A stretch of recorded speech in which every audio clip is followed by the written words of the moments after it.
A board formula is used to calculate the total score in the top priorities screen. It is important to choose a board formula that is suitable for your set of criteria. To access the board formula settings, go to Criteria Settings, hover over your mouse to the bottom of the window and click here. Calculation of the total score involves two steps. First, calculating the Criterion score, then finally the total score. There are two methods that you can use to calculate the Criterion score: the Criterion score sum, or the average Criterion score. The Criterion score sum involves adding up all the scores put on a criterion and then multiplying the result by the criterion weight. With the average Criterion score, all the scores of a criterion are added, their sum then divided by the number of the scores. The result is then multiplied by the criterion weight to get the average score of a criterion. After the criterion score, the total score is calculated.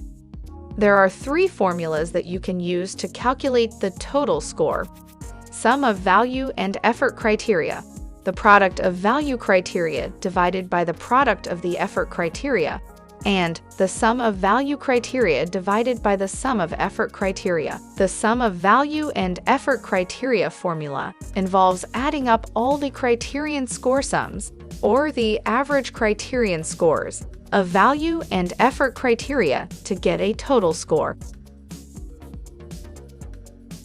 With the product of value criteria divided by product of effort formula to get the total score, all average scores of value criteria are multiplied, then the result is divided by the product of all average scores of effort criteria.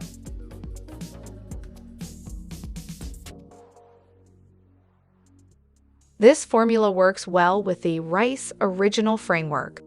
Also note that if you pick this formula, you cannot use negative weights for effort criteria. The third formula, sum of value criteria divided by sum of effort criteria, involves adding up all average scores of the value criteria, then dividing the result by the sum of all average scores of effort criteria to get the total score. The weighted shortest job first prioritization framework works well with this formula. You also cannot use negative weights for effort criteria if you pick this formula. So to calculate the total score, you have to choose one formula for the criterion score and one for the total score. The criterion score sum formula works with this sum of value criteria and effort criteria formula. If you use this formula combination, your total score will depend on the number of people who evaluate. The average criterion score formula can be used in combination with any of the three formulas for calculating the total score. Here, the total score will not depend on the number of people who evaluate. Try out different formula combination while seeing total score changes in real time to figure out the best formulas for your prioritization framework.